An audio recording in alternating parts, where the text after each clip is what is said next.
सभी बच्चों को जय हिंद।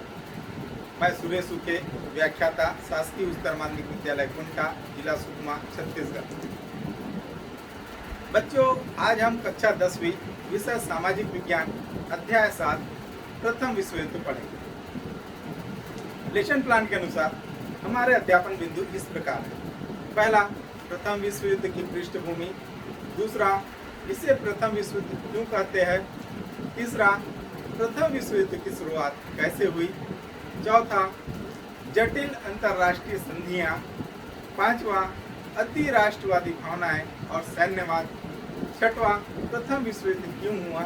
सातवां, प्रथम विश्व युद्ध की प्रमुख घटनाएं। आठवां, युद्ध में सैनिकों के हालात। नौवां, प्रथम विश्व युद्ध में नई तकनीकें। 10वां, प्रथम विश्व युद्ध का जनमानस पर प्रभाव। 11वां, प्रथम विश्व युद्ध में महिलाओं की स्थिति। 12वां, शांति समझौते वर्साई की संधि जून 1919। 13वां, वर्साई की संधि के परिणाम। 14वां, राष्ट्र संघ की स्थापना। तो बच्चों, अब हम हमारा लेसन स्टार्ट करते हैं। अध्याय 7 प्रथम विश्व युद्ध सन 1914 से 1918। तो बच्चों, अब हम प्रथम विश्व युद्ध की पृष्ठभूमि पढ़ेंगे। बच्चों, आपने युद्धों के बारे में सुना होगा, फिल्मों एवं समाचार पत्रों में उनके बारे में देखा और पढ़ा भी होगा। पुराने समय में देशों के बीच युद्धों में दो सेनाएं होती थी, जिनमें ज्यादातर पुरुष ही होते थे, जो घोड़ों पर सवार होकर तीर, धनुष, तलवार, भाला आदि से जमीन पर एक दूसरे से लड़ते थे।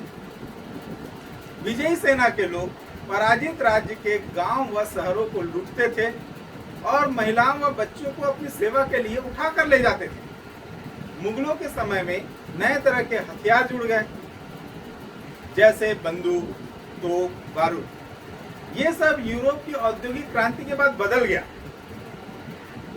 20-30 किलोमीटर दूर तक घातक बम बरसाने वाले तोप, स्वचालित मशीन गन, मोटर गाड़ियों व रेलों का सैनिक यातायात में उपयोग, समुद्र में पानी के नीचे चलने वाले पनडुब्बी, युद्धपोत, इन सब ने देशों के बीच की लड़ाई के स्वरूप को ही बदल दिया। यही नहीं, पहले जहां दो छोटे राज्यों के बीच युद्ध किसी रणभूमि में लड़ा जाता था, वहीं पर 20वीं सदी में विश्व युद्ध का स्वरूप ले लिया, जिसमें दुनिया भर के लाखों लोग मारे जाने लगे और अनगिनत लोग अपाहिज हो गए। अब हम कुछ बुनियादी तथ्य जो प्रथम विश्व युद्ध के समय उस पर चर्चा करते हैं। तो प्रथम विश्व युद्ध के समय किन किन देशों के मध्य में प्रथम विश्व युद्ध हुआ। तो इनमें एक तरफ ट्रिपल अलायंस, जिसके अंतर्गत युद्ध में विश्वास करने वाले देश जर्मन साम्राज्य, ऑस्ट्रिया हंगरी साम्राज्य और तुर्की साम्राज्य थे। तो दूसरी ओर शांति वाले देश, ट्रिपल इंता कहते हैं, इसके अंतर्गत ब्रिटेन, फ्रांस, रूसी साम्राज्य और संयुक्त राज्य अमेरिका थे। अब इसमें कितने लोग हताहत हुए, इसके बारे में हम तालिका देखते हैं। देश जर्मनी, यहाँ पर सैनिकों की संख्या 1 करोड़ 10 लाख, जिन्होंने युद्ध में हिस्सा लिया था। मरने वालों की संख्या 17,37,000, घायलों की संख्या 42,16,058, बंदी बनाए गए या लापता लोगों की संख्या 11,52,800। वहीं पर हम संयुक्त राज्य अमेरिका को देखते हैं, तो वहां पर सैनिकों की संख्या प्रथम विश्व युद्ध के समय में 43,55,000 थी। मरने वालों की संख्या 1,26,000 थी। घायलों की संख्या 2,34,300 थी। बंदी बनाए गए या लापता लोगों की संख्या 4,500 थी। अब सबसे अधिक किस देश के लोग मारे गए, तो सबसे अधिक जर्मनी के लोग मारे गए, इसमें 17,37,000 लोग मारे गए। सबसे कम क्षति किस देश को हुआ, तो सबसे कम क्षति अमेरिका को हुआ, यहाँ पर 1,26,000 लोग मारे गए। बच्चों, हम प्रथम विश्व युद्ध को विश्व युद्ध क्यों कहते हैं, अब इस पर चर्चा करेंगे। तो प्रथम विश्व युद्ध में स्विट्जरलैंड जैसे कुछ देशों को छोड़कर यूरोप के सभी देश शामिल थे। सन 1917 में संयुक्त राज्य अमेरिका भी इसमें शामिल हो गया। इस प्रकार दो महाद्वीपों पर इसका सीधा प्रभाव पड़ा। सन 1914 तक विश्व के लगभग सभी महाद्वीपों पर इन यूरोपीय देशों के उपनिवेश थे। जहां भी लड़ाइयां हुई वहां के संसाधन और लोगों को सैनिक काम में ले लिया गया। भारत से भी लाखों सैनिकों ने ब्रिटेन के पक्ष में युद्ध में भाग लिया। इस कारण इस युद्ध का सीधा प्रभाव पूरे विश्व पर पड़ा। अब हम पढ़ेंगे बच्चों, प्रथम विश्व युद्ध की शुरुआत कैसे हुई। तो प्रथम विश्व युद्ध की शुरुआत एक बहुत ही छोटी सी घटना के साथ हुई। ऑस्ट्रिया और हंगरी साम्राज्य की नजर अपने एक छोटे से पड़ोसी देश सर्बिया पर थी, जिसे वह अपने राज्य में मिलाना चाहता था। इससे सर्बिया के राष्ट्रवादी लोग नाराज थे। वे ऑस्ट्रिया को सबक सिखाना चाहते थे ताकि वह उस पर हमला न करे। एक ऐसे ही राष्ट्रवादी सर्बियाई ने जून सन 1914 के दिन सारजेवो नामक जगह पर ऑस्ट्रिया के राजकुमार और उनकी पत्नी की गोली मारकर हत्या कर दी। इस हत्या का बदला लेने के लिए ऑस्ट्रिया ने सर्बिया पर हमला बोल दिया। सर्बिया की मदद के लिए रूस और ऑस्ट्रिया की मदद के लिए जर्मनी युद्ध में उतर गए। देखते ही देखते फ्रांस, ब्रिटेन आदि देश भी जो है इस युद्ध में खिंचते चले आए। अब सवाल यह है कि ये सारे देश इस युद्ध में क्यों पड़े। जब हम इतनी बड़ी घटना का कारण खोजते हैं तो हमें पता चलता है कि कुछ बातें तो इन राज्यों की बदलती हुई जरूरतों से संबंधित है। ये सारे राज्य तेजी से औद्योगिकरण कर रहे थे और उनमें आपस में प्रतिस्पर्धाएं थी। कौन सबसे ताकतवर औद्योगिक देश बनेगा। औद्योगिकरण पहले ब्रिटेन में शुरू हुआ था और 19वीं सदी के अंत तक जर्मनी ब्रिटेन की बराबरी करने का प्रयास कर रहा था। इसी तरह ऑस्ट्रिया, फ्रांस, इटली और रूस भी कोशिश कर रहे थे। औद्योगिकरण के लिए खनिज संपदा, व्यापक बाजार और निवेशों की उनको भी जरूरत थी। हर देश इसी प्रयास में था कि यूरोप तथा विश्व के अन्य खनिज स्रोत उनके कब्जे में आ जाए। ब्रिटेन जैसे पुराने औद्योगिक देशों के कब्जे में ये पहले से ही थे, लेकिन जो नए देश विकसित हो रहे थे वे ब्रिटेन या अन्य किसी कमजोर देश के इलाके छीनना चाहते थे। उदाहरण के लिए जर्मनी ने सन 1871 में फ्रांस को युद्ध में हराकर अल्सास लारेन नामक खनिज प्रधान क्षेत्र को हथिया लिया था। उसने पोलैंड की जमीन पर भी अधिकार जमा रखा था। अब वह अपने क्षेत्र को अधिक विस्तृत करना चाहता था। लगभग यही हाल फ्रांस, ऑस्ट्रिया, रूस, इटली आदि देशों का था। वे किसी न किसी तरीके से अपने क्षेत्र और प्रभाव को बढ़ाना चाहते थे। यह तभी संभव था जब वे पहले से स्थापित ब्रिटेन जैसी प्रभावशाली देशों को चुनौती दें। उन दिनों ब्रिटेन का समुद्रों पर एकाधिकार था, जिसके कारण उसका व्यापार और उपनिवेश बेरोक-टोक नियंत्रण चलता था।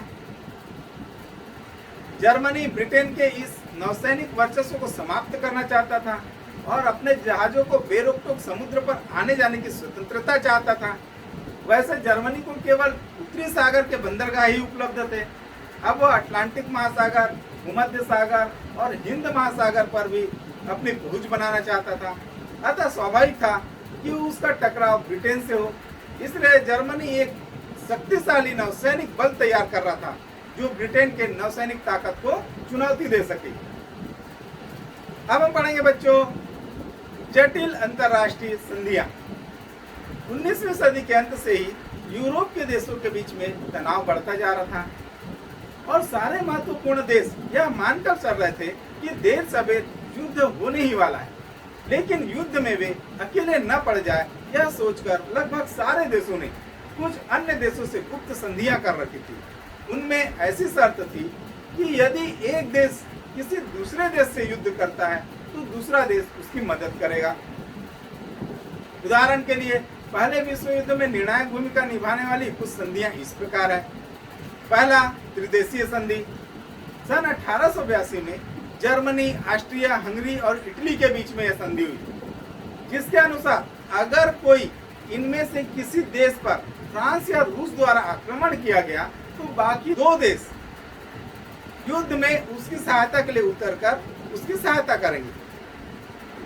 दूसरा त्रिदेशीय समझौता, जर्मनी, ऑस्ट्रिया और इटली के संधि के द्वारा रूस और फ्रांस को अलग थलग पड़ने का खतरा था। वे दोनों जर्मनी की बढ़ती ताकत और आक्रामकता से चिंतित थे। ब्रिटेन भी जर्मनी के नौसैनिक ताकत से चिंतित था। अतः ब्रिटेन, रूस और फ्रांस ने मिलकर एक समझौता 1907 में इस शर्त पर किया कि उनमें से किसी एक पर कोई अन्य देश आक्रमण करे तो वे एक दूसरे की मदद करेंगे। जर्मनी ने तुर्की साम्राज्य से एक समझौता किया कि अगर जर्मनी या ऑस्ट्रिया के विरुद्ध रूस युद्ध में उतरेगा तो तुर्की जर्मनी का साथ देगा। दूसरी ओर रूस ने सर्बिया से समझौता कर रखा था कि सर्बिया अगर ऑस्ट्रिया पर हमला करे तो रूस सर्बिया की सहायता करेगा। सारे देश समझौते के जटिल जाल बुनकर बैठे थे। पूरा यूरोप दो बड़े गुटों में बटा हुआ था। एक तरफ जर्मनी और दूसरी ओर ब्रिटेन के नेतृत्व वाले देश थे। दोनों गुटों के बीच तनाव बढ़ता जा रहा था। इसी बीच सर्बिया में राष्ट्रवादियों ने ऑस्ट्रिया के राजकुमार व राजवधु की हत्या कर दी। अब ऑस्ट्रिया को सर्बिया पर हमला करने का मौका मिल गया। इस प्रकार सर्बिया की मदद के लिए युद्ध में उतरा तो जर्मनी ऑस्ट्रिया की मदद के लिए तैयार हो गया। इस प्रकार प्रथम विश्व युद्ध प्रारंभ हो गया। अब हम पढ़ेंगे बच्चों अति राष्ट्रवादी भावनाएं और सैन्यवाद। 19वीं सदी के अंत में जैसे जैसे यूरोपीय राज्य स्थापित होने लगे, उन देशों की सरकारों ने लोगों को अपने राष्ट्र को सर्वोच्च बनाने के लिए उकसाया।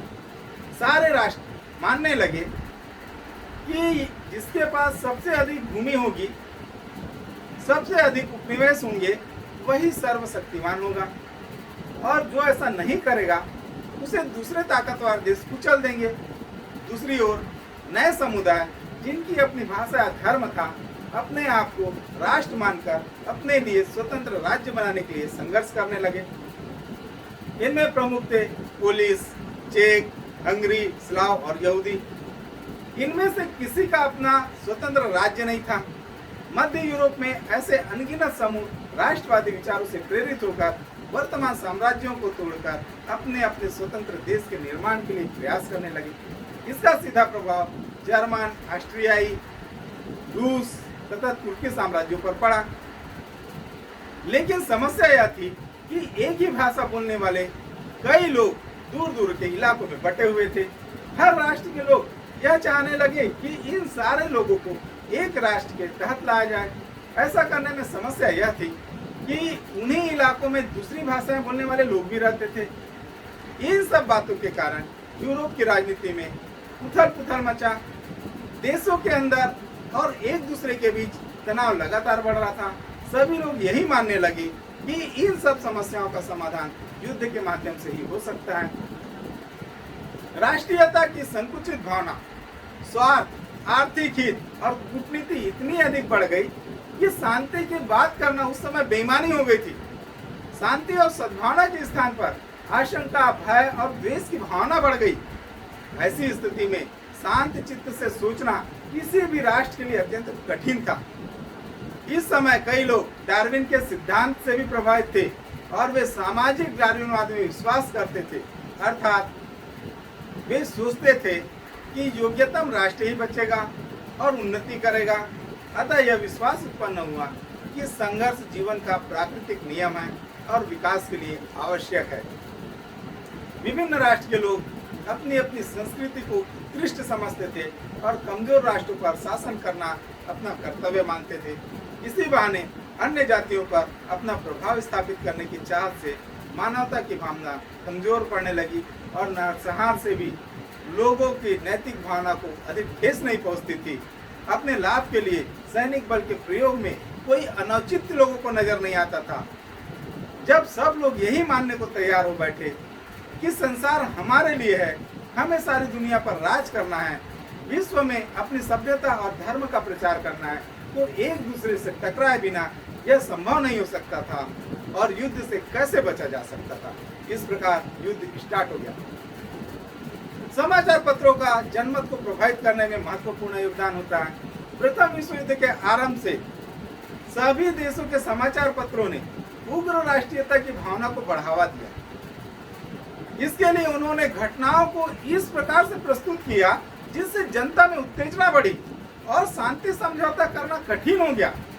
जब ब्रिटेन के समाचार पत्रों में कैसर विलियम द्वितीय की नीतियों की आलोचना की गई तो जर्मनी की जनता ने इंग्लैंड को अपना शत्रु समझ लिया। इसी प्रकार जर्मनी की जनता ने इंग्लैंड की जनता को युद्ध के लिए उकसाया। फ्रांस और जर्मनी के संबंध भी समाचार पत्रों के कारण बिगड़े। ऑस्ट्रिया के राजकुमार की हत्या के पश्चात सर्बिया और ऑस्ट्रिया के समाचार पत्रों में एक दूसरे के खिलाफ कटुतापूर्ण लेख लिखे गए। इससे दोनों देशों की जनता में द्वेष उत्पन्न हो गया। सैन्यवाद अति राष्ट्रवादी भावनाओं का परिणाम था। हर देश इस समय अपने सैनिक बल को बढ़ाने तथा अपनी सेना को अत्याधुनिक शस्त्रों से लैस करने में जुट गए। देशों के बीच में होड़ सी लग गई। अस्त्र शस्त्र का निर्माण बड़े पैमाने पर होने लगा। जिसके पास सबसे बड़ी सेना है, जिसके पास सबसे अधिक युद्ध पोत है, जिसके पास सबसे अधिक तोप है। सैन्यवादी भावना न केवल शस्त्र भंडार निर्मित करती है बल्कि आम लोगों में एक सैनिक मनोदशा भी विकसित करती है। एक खास तरह के अनुशासन की भावना विकसित करती है, जैसे शासन व अधिकारियों की किसी नीति पर प्रश्न न करना और उनकी सब बातों को स्वीकार कर लेना और जो आदेश दिया जाता है उसे पालन करना, जो लोकतांत्रिक मूल्यों के विरुद्ध है किंतु सैन्य शासकों के लिए बहुत ही उपयोगी होता है। सैन्यवाद एक तरह से लोकतंत्र को कमजोर करके अधिनायकवाद को सुदृढ़ करता है। इस प्रकार सैन्यवाद के दो पक्ष होते हैं, एक और सैनिक शक्ति और शस्त्रों के अंबार को बढ़ाना और दूसरी ओर लोगों में राज्य की नीतियों को बिना सवाल के स्वीकार करने के लिए तैयार करना। सभी बड़े देश युद्ध की तैयारी कर रहे थे और सेना व शस्त्रों पर खर्च लगातार बढ़ा रहे थे। केवल 14 वर्षों में सन 1900 से 1914 के बीच सैनिक खर्च 20 करोड़ पाउंड से दुगुना हो गया। इन देशों में बहुत से कारखाने केवल शस्त्र उद्योग पर आधारित थे और बहुत से पूंजीपति उनमें यही सोचकर निवेश कर रहे थे कि युद्ध होगा तो इनकी मांग बढ़ेगी और वे अधिक मुनाफा कमा सके। ऐसा भी नहीं था कि यूरोप के सारे लोग अपनी सरकारों के दावों को मानकर युद्ध करने के पक्ष में हो गए। यूरोप के देशों में युद्ध विरोधी धारा धीरे धीरे विकसित हो रही थी, जिनमें मुख्य रूप से मजदूर आंदोलन और महिला अधिकार आंदोलन के लोग जुड़े हुए थे।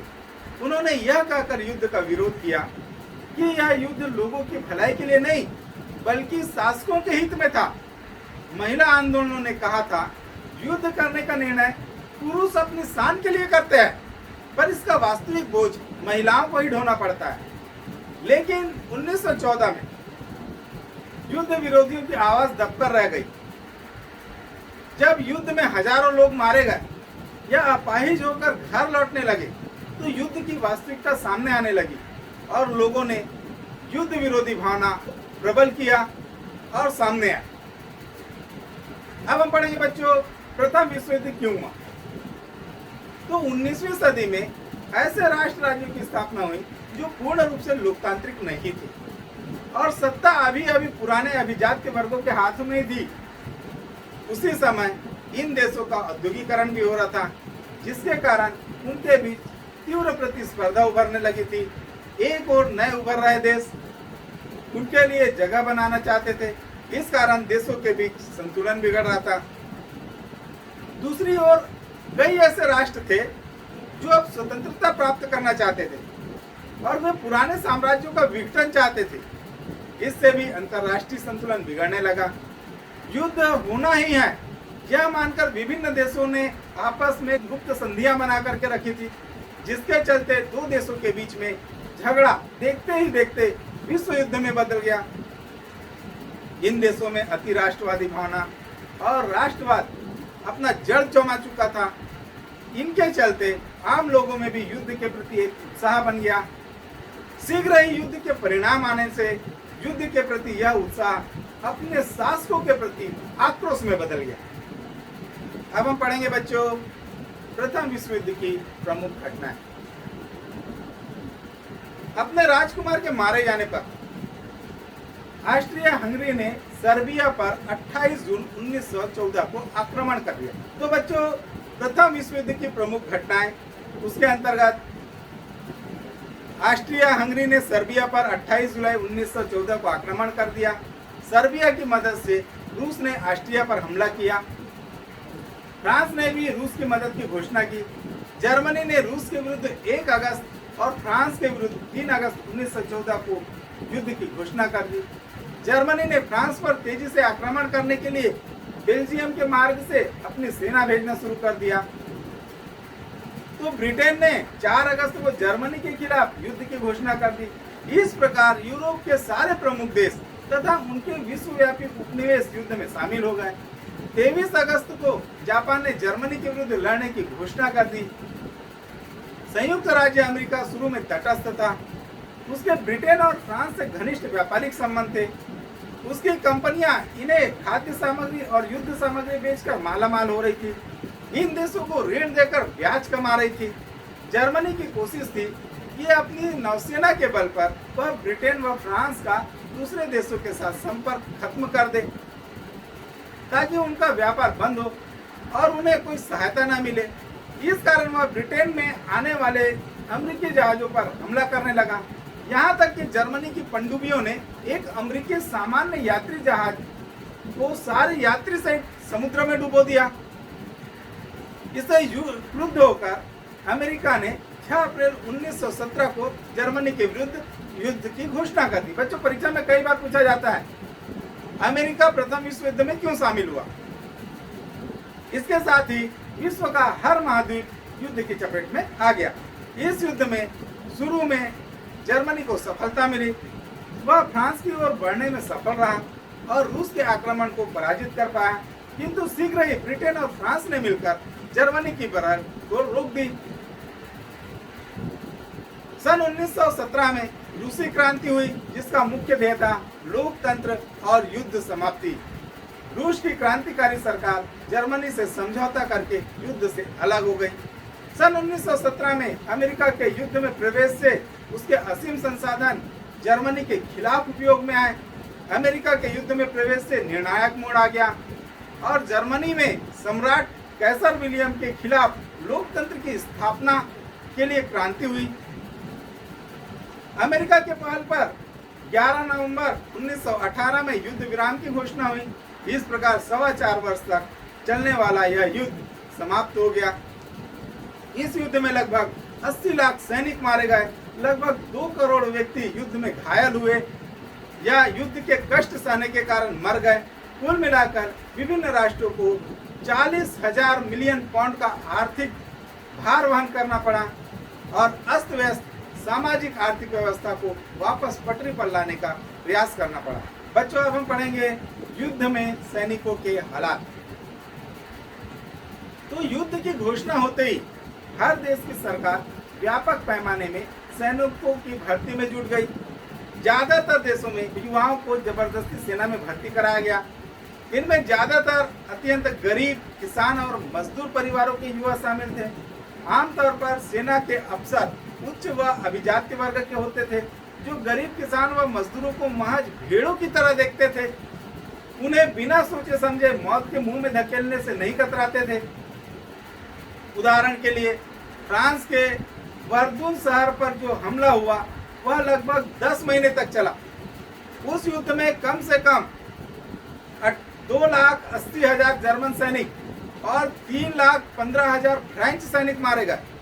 उसी प्रकार से सोम नामक जगह पर जो लड़ाई हुई उसमें एक दिन में ब्रिटेन के करीब 20,000 सैनिक मारे गए और 35,000 बुरी तरह घायल हो गए। साल भर चली सोम की लड़ाई में ब्रिटेन के लगभग 4 लाख, फ्रांस के 2 लाख और जर्मनी के 6 लाख सैनिक मारे गए। विरोधी सेना को बढ़ने से रोकने हुए और छुपकर युद्ध करने के लिए हर देश अपने कब्जे की जमीन पर लंबी खाई खोदकर उसमें सैनिकों को ठहराते थे, ताकि वे बंदूक का निशाना न बन पाए और सुरक्षित स्थान से गोली चलाए। सैनिकों को कई महीने ठंड और बरसात में इन ट्रेचों में अत्यंत दयनीय हालातों में रहना पड़ता था। खाइयों में सैनिकों का जीवन बहुत ही कठिन था। सैनिक गड्ढों के अंदर कीचड़ में रहते थे, वहीं गश्त करते थे, खाते थे और सोते थे।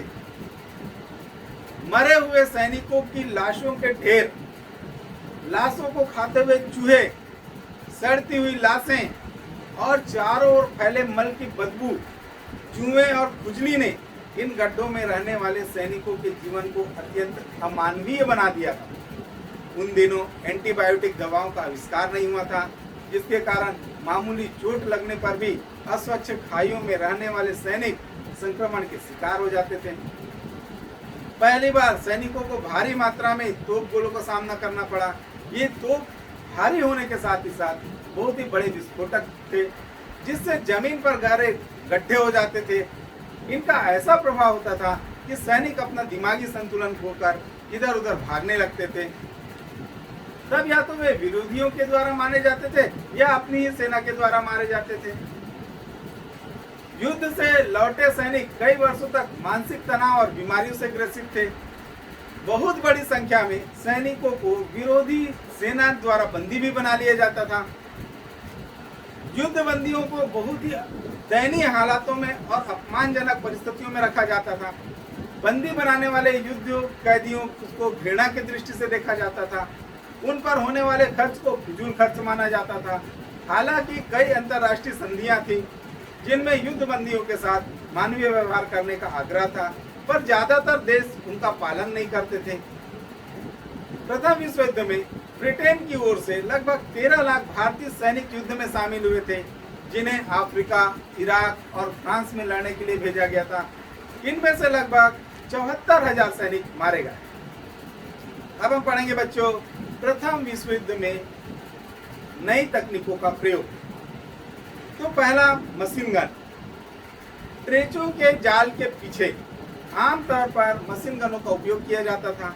इनका उपयोग पहली बार प्रथम विश्व युद्ध में किया गया था। एक मशीन गन के माध्यम से प्रति मिनट सैकड़ों गोलियां दागी जा सकती थी। राइफल जिसे एक बार चलाने के बाद दोबारा गोली भरना पड़ता था, इसकी तुलना में मशीन गन की मारक क्षमता करीबन 100 गुना बढ़ गई। दूसरा तोप। तो इस युद्ध में भारी मात्रा में तोपों का उपयोग किया गया। सबसे भारी तोपों से 50 से 60 गोले प्रति मिनट दागे जा सकते थे। निश्चित दूरी पर लगातार मार करने वाले तोपे ट्रेचों से हो रहे गतिरोध को तोड़ने में क्षमता रखते थे। तोपों से प्रतिद्वंदी सैनिकों, उनके हथियारों, उपकरणों और ट्रेचों को एक साथ नुकसान पहुंचाया जा सकता था। तीसरा टैंक। सन 1899 में ब्रिटेन में मशीन गन एवं बुलेट प्रूफ स्टील के आवरण से ढके युद्धक मोटर कार का विकास हुआ। पहियों की जगह इसमें जायंट ट्रैक लगाकर इसे कीचड़ और उबड़ खाबड़ खाइयों पर भी चलने लायक बनाया गया। इस तरह टैंक का आविष्कार हुआ। चौथा पनडुब्बी। जर्मनी ने समुद्र सतह के नीचे छुपकर चलने वाली और विरोधी जहाजों पर गोले दागने वाली यू बोट पनडुब्बी का निर्माण किया। प्रथम विश्व युद्ध के दौरान ब्रिटेन के 50% व्यापारिक जहाज जर्मन यू बोट के द्वारा नष्ट कर दिए गए। पांचवा विषैली गैसें। तो जर्मनी जिसके औद्योगिकरण में रसायन उद्योग महत्वपूर्ण था, इसने युद्ध में विषैली गैसों का प्रयोग किया, जिसके प्रभाव से लोगों की मौतें हुई, वे अंधे हो गए।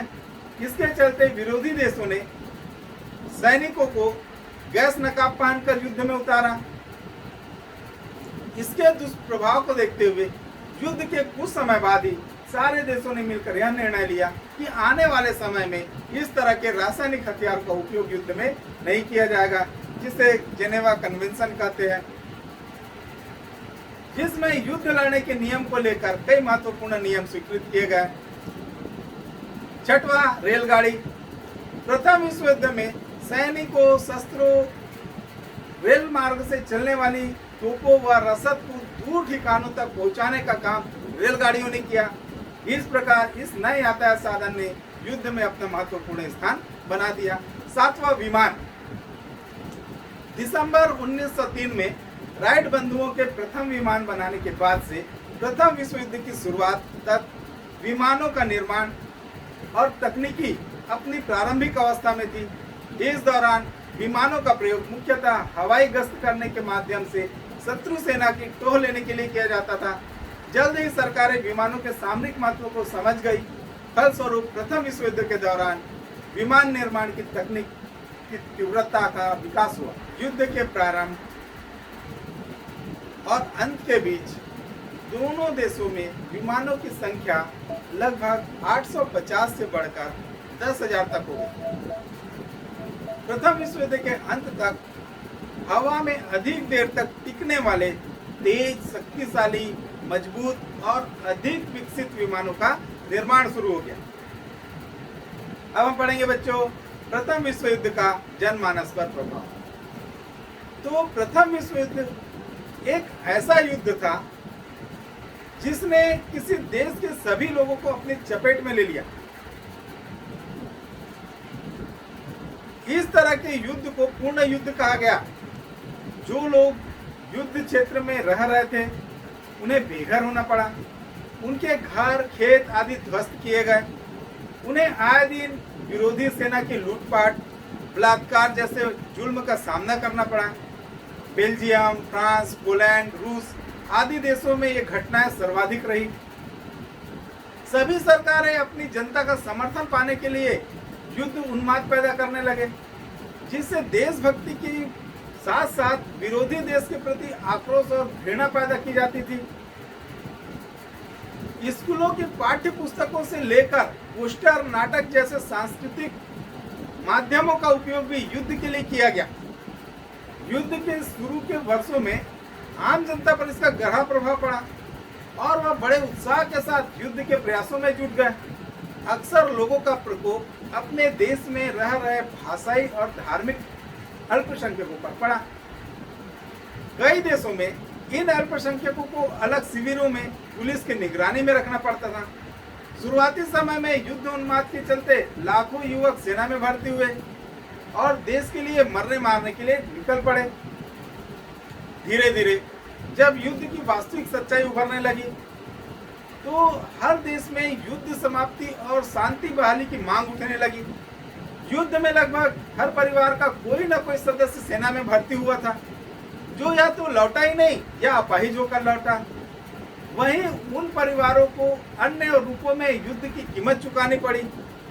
युद्ध के चलते खाद्य पदार्थों की कीमत बहुत अधिक बढ़ गई। खाद्य पदार्थों का उत्पादन बहुत कम हुआ। इसका एक कारण था कि सरकारें अपनी सेनाओं के लिए खाद्य पदार्थ भारी मात्रा में खरीद रही थी, जिससे सामान्य बाजार में उनका अभाव होने लगा। दूसरा कारण यह था कि हर देश के भोजन में कई ऐसी वस्तुएं थी जिनकी आपूर्ति दूसरे देशों से आयात करके होती थी, जो अब युद्ध के कारण बुरी तरह प्रभावित हो गए थे। कई देशों की सरकारों ने आम लोगों को न्यूनतम खाद्य पदार्थ मिले, इसके लिए राशन दुकानों के द्वारा वितरण का कार्य भी प्रारंभ किया। इसी तरह कारखानों को अब युद्ध सामग्री के निर्माण के लिए परिवर्तित किया गया, जिसके कारण कई दैनिक उपयोग की चीजों के उत्पादन में कमी आ गई। इन सब बातों के चलते खाद्य पदार्थ और अन्य जरूरी सामग्री की कीमतें दुगुनी या तिगुनी हो गई, मगर उस अनुपात में मजदूरों के वेतन नहीं बढ़ पाए।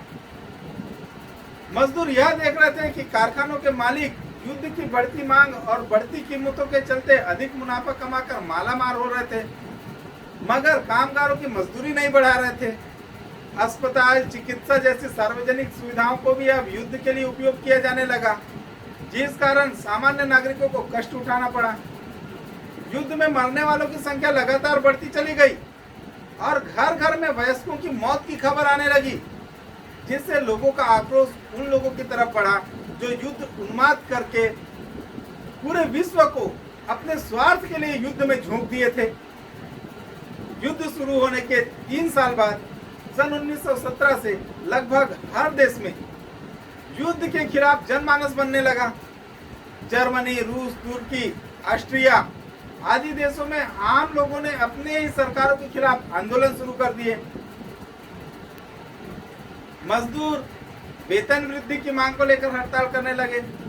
हर देश में लोग यह विश्वास करने लगे कि उनके देश में लोकतंत्र न होने के कारण ही सरकारें इतनी आसानी से ऐसे घोर युद्ध में उतर गई।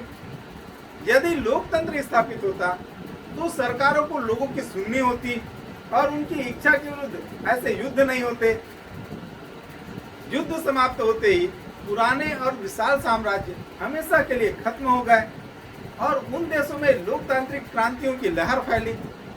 जर्मनी, ऑस्ट्रिया, हंगरी, तुर्की, रूस, इन सभी देशों में जो साम्राज्य स्थापित थे उन्हें खत्म करके वहां लोकतांत्रिक सरकारें बहाल हुई। भारत में भी इस युद्ध का गहरा असर पड़ा। एक ओर युद्ध में भारतीय सैनिकों को भेजा गया, दूसरी ओर युद्ध के लिए धन जुटाने के लिए ब्रिटिश सरकार ने करों में भारी वृद्धि कर दी। इसके अलावा खाद्य पदार्थ और अन्य सामग्रियों का युद्ध में उपयोग के कारण उनकी कीमतों में भारी बढ़ोतरी हुई, जिससे जन सामान्य को बहुत कष्ट उठाना पड़ा। इस कारण पूरे देश में उपनिवेशी शासन के विरुद्ध राष्ट्रीय आंदोलन तीव्र हो गए। साथ ही भारतीय उद्योगपतियों के लिए यह एक सुनहरा अवसर था कि वे अपना उत्पादन अधिक कीमत पर बेचकर मालामाल हो रहे थे। अब हम पढ़ेंगे बच्चों, प्रथम विश्व युद्ध के दौरान महिलाओं की स्थिति। बच्चों, परीक्षा में कई बार पूछा जाता है प्रथम विश्व युद्ध के दौरान महिलाओं की स्थिति कैसी थी। तो प्रथम विश्व युद्ध के दौरान विभिन्न देशों की महिलाओं की स्थिति में बहुत तेजी से बदलाव आया। ज्यादातर नौजवान पुरुषों के सेना में भर्ती हो जाने के कारण अब महिलाओं को कारखानों और खेतों में काम करने के लिए आगे आना पड़ा। घर में कमाने वाले पुरुष के न होने से महिलाओं को घर से बाहर जा करके काम करके मजदूरी करके अपना जीवन व्यतीत करना पड़ा। इसका महिलाओं पर गहरा असर पड़ा। वे अपने आप को अधिक स्वतंत्र और सामाजिक रूप से जिम्मेदार महसूस करने लगी और अपने हितों व अधिकारों की रक्षा को लेकर सचेत हुई। युद्ध खत्म करने व शांति बहाल करने की मांग को लेकर महिलाओं ने कई आंदोलन किए, क्योंकि युद्ध की विभीषिका से सबसे अधिक महिलाएं ही प्रभावित थी। सबसे पहले ब्रिटेन की संसद में सन 1918 में 30 वर्ष से अधिक उम्र की संपत्तिवान महिलाओं को वोट देने का निर्णय हुआ। जर्मनी और रूस की क्रांतिकारी सरकारों ने सभी वयस्क महिलाओं को वोट देने का अधिकार दिया। अब हम पढ़ेंगे बच्चों शांति समझौते। सन 1919 और 20 में विजयी राष्ट्र, जिनमें ब्रिटेन, फ्रांस, अमेरिका और इटली प्रमुख थे, इन्होंने पराजित देश के प्रतिनिधियों के साथ समझौते किए। जर्मनी के साथ वर्साई की संधि, ऑस्ट्रिया के साथ सेंट जर्मन संधि, हंगरी के साथ ट्रियानन संधि, तुर्की के साथ सेव्रे की संधि और बुल्गारिया के साथ न्यूली की संधि की गई।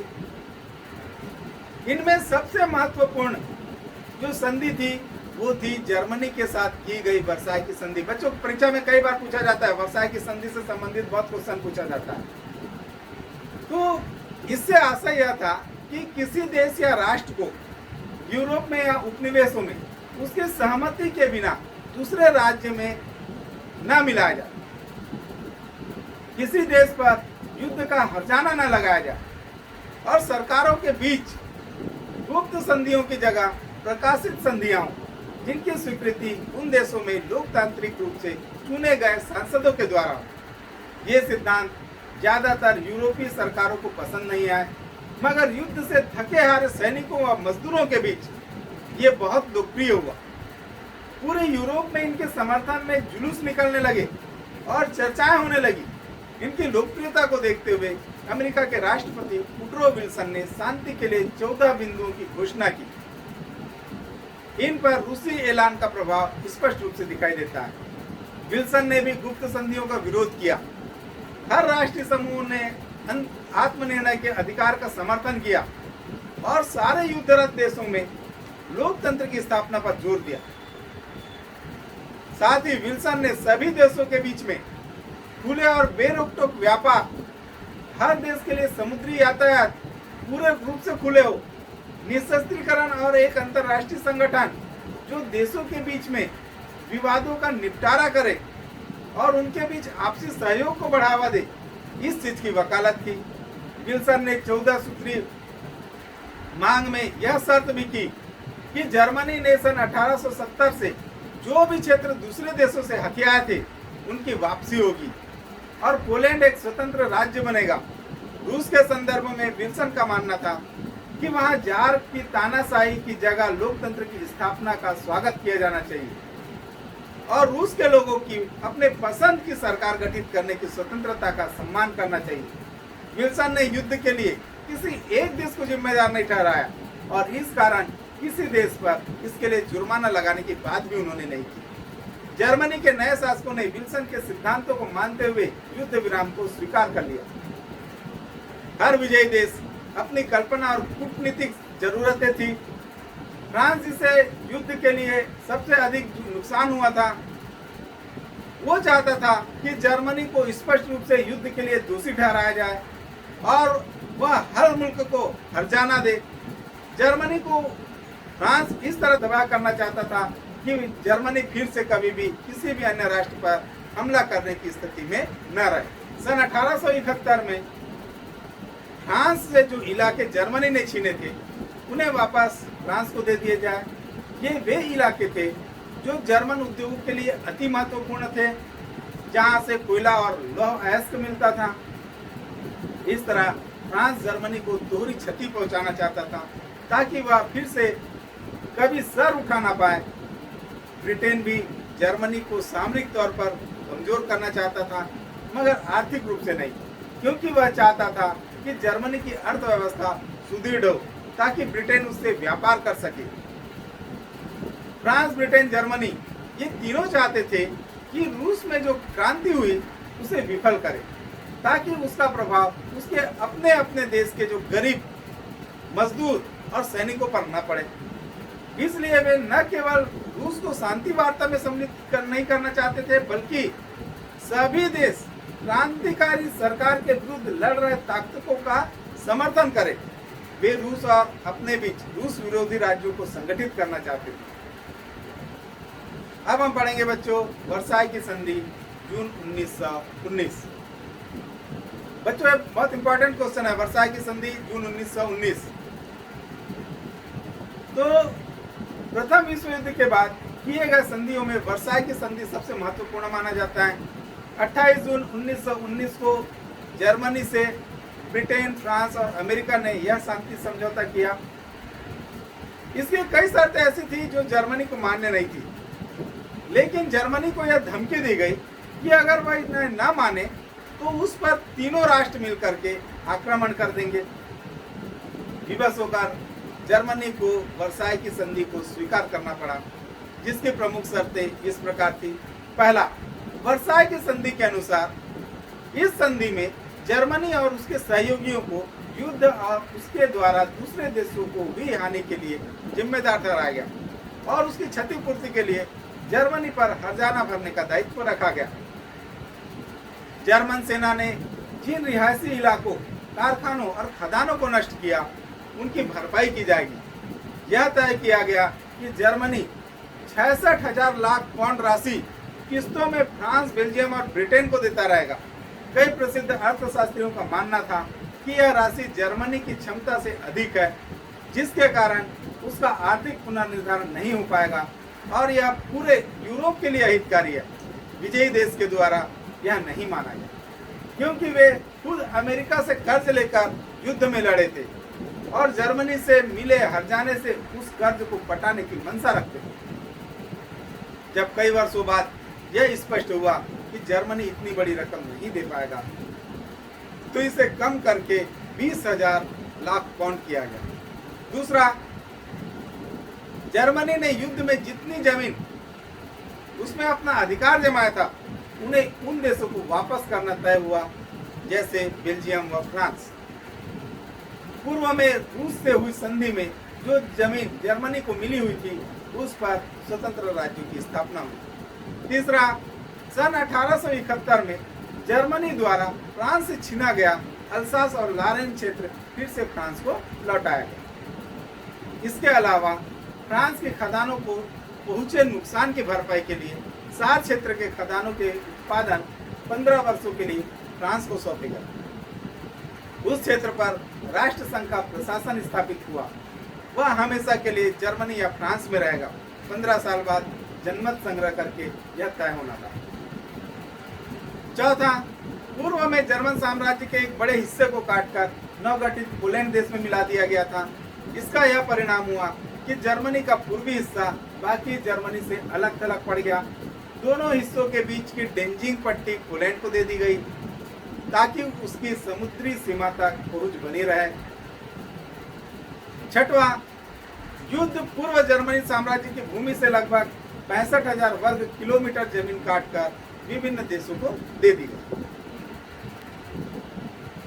छठवां, अफ्रीका में जर्मनी के जो उपनिवेश थे उन्हें राष्ट्र संघ के संरक्षण में ले लिया गया और राष्ट्र संघ ने उन्हें ब्रिटेन, फ्रांस व पुर्तगाल के हवाले कर दिया। चीन में जो जर्मन नियंत्रण क्षेत्र थे उन्हें वापस चीन को न देकर जापान को दे दिया गया, क्योंकि जापान ने युद्ध में जर्मनी के खिलाफ भाग लिया था। इस प्रकार 19वीं सदी में जर्मनी ने जो उपनिवेश हासिल किए थे वे अब जर्मनी के हाथ से निकल गए। सातवां, वर्साई की संधि की कई शर्तों के अंतर्गत जर्मनी का निःशस्त्रीकरण किया गया। जर्मनी की सेना को 1 लाख सैनिकों तक सीमित कर दिया गया। उसकी तोप, पनडुब्बी, युद्धपोत तथा हवाई जहाजों को नष्ट कर दिया गया। फ्रांस की सीमा से लगी हुई पट्टी राइनलैंड में जर्मन सेना का प्रवेश वर्जित कर दिया गया। कुल मिलाकर यह प्रयास था कि जर्मनी के पास फिर से आक्रमणकारी सेना कभी न बने। आठवां, वर्साई की संधि की एक शर्त के द्वारा यह भी तय किया गया कि जर्मनी और ऑस्ट्रिया का विलय राष्ट्र संघ की अनुमति के बिना नहीं होगा। एक संधि के माध्यम से ऑस्ट्रिया और हंगरी को अलग किया गया और इनके अधीन रहे कई प्रदेश के जो लोग थे उनको स्वतंत्र राज्य गठित करने का निर्णय दिया गया। इस तरह सबसे अधिक प्रभाव ऑस्ट्रिया पर पड़ा, जिसके पास केवल कृषि प्रधान प्रदेश रह गए और आर्थिक विकास के लिए संसाधन नहीं रहे। ऑस्ट्रिया की काफी बड़ी आबादी जर्मन भाषा बोलने वाली थी और यह स्वाभाविक था कि दोनों का विलय हो, लेकिन विजयी राष्ट्रों ने उस पर रोक लगा दी। अब हम पढ़ेंगे बच्चों वर्साई की संधि के परिणाम। तो वर्साई की संधि आधुनिक विश्व की संधियों में सबसे चर्चित संधि रही है। राजनयिक और अर्थशास्त्रियों ने इसकी कड़ी आलोचना की है। पहली बात, यह लोकतंत्र और न्याय के सिद्धांतों पर आधारित न होकर विजयी राष्ट्रों के द्वारा हारे हुए राज्यों पर थोपी गई अपमानजनक संधि थी। जर्मनी को कभी भी चर्चाओं में शामिल नहीं किया गया और उसकी आपत्तियों को दरकिनार करके उसे उस पर हस्ताक्षर करने पर मजबूर किया गया। जर्मनी के शासकों का कहना था कि युद्ध के लिए जर्मनी की नवगठित लोकतांत्रिक सरकार जिम्मेदार नहीं है। यह पुराने सम्राट और अलोकतांत्रिक राज्य का काम था, अतः उसके लिए का दंड नए लोकतांत्रिक राज्य को देना न्यायपूर्ण नहीं है। उल्टा इसका असर जर्मनी में लोकतंत्र को कमजोर कर देगा, क्योंकि जर्मनी के लोग ऐसी सरकार का साथ नहीं देंगे जो इतनी अपमानजनक शर्तों को स्वीकार करे।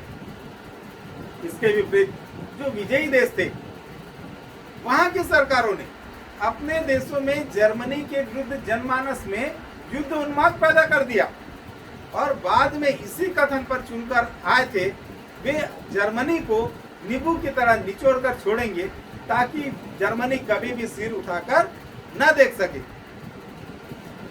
इस कारण वे जर्मनी के साथ न्याय संगत व्यवहार नहीं कर सकते। इस संधि के बाद सभी को यह स्पष्ट हो गया कि वर्साई की संधि की शर्तों के रहते हुए जर्मनी के लोग इस व्यवस्था को कभी भी स्वीकार नहीं कर सकते। इससे फिर से एक अन्य युद्ध की संभावना बढ़ जाएगी। इसका परिणाम यही हुआ कि जर्मनी के लोग आगे ऐसे लोगों को चुनेंगे जो यह दावा करें कि जर्मनी के अपमान का बदला लेंगे और वर्साई की संधि को ठुकरा देंगे। अब हम पढ़ेंगे बच्चों राष्ट्र संघ की स्थापना। 19वीं सदी के अंत से कई राजनेताओं ने एक ऐसी अंतरराष्ट्रीय संस्था की कल्पना की जो देशों के बीच की समस्याओं का समरसता के साथ समाधान करे। सन 1920 में जेनेवा स्विट्जरलैंड की राजधानी में राष्ट्र संघ की स्थापना की गई, जिससे अपेक्षा थी कि वह देशों के बीच के झगड़ों का शांतिपूर्ण तरीकों से निपटारा करेगी। और उनमें स्वास्थ्य, श्रमिकों की दशा, खाद्य सुरक्षा आदि विषयों में विकास के लिए मदद करेगी। इसका प्रमुख काम था विश्व युद्ध के बाद किए गए अंतर्राष्ट्रीय समझौतों का क्रियान्वयन। उदाहरण के लिए वर्साय समझौते के अंतर्गत सार क्षेत्र और डेंजिन पट्टी, जिसे पोलैंड को समुद्र तक पहुंचने के लिए दिया गया था, इसका प्रशासन राष्ट्रसंघ को देखना था। राष्ट्रसंघ के गठन में कई समस्याएं थी। पहली बात तो यह थी कि इसमें विल्सन की अहम भूमिका के बावजूद अमेरिका इसमें सम्मिलित नहीं हुआ। सोवियत रूस, जो विश्व भर में समाजवादी क्रांति की पैरवी कर रहा था, उसे इसमें आमंत्रित नहीं किया गया। एशिया और अफ्रीका के उपनिवेशों को इसमें सदस्य नहीं बनाया गया। युद्ध रोकने राष्ट्रसंघ के पास अपनी कोई सेना नहीं थी। परिणाम स्वरूप राष्ट्रसंघ अपने उद्देश्यों में असफल हो गया। 20 वर्षों के पश्चात 1 सितंबर 1939 को जर्मनी ने पोलैंड पर आक्रमण कर दिया और द्वितीय विश्व युद्ध प्रारंभ हो गया। तो बच्चों, इसी के साथ ही हमारी आज की यह क्लास यहीं पर समाप्त होती है। मैं उम्मीद करता हूँ आपको मेरी ये क्लास पसंद आई होगी। इसे ज़्यादा से ज़्यादा लाइक करें, शेयर करें और सब्सक्राइब करें। धन्यवाद। जय हिंद।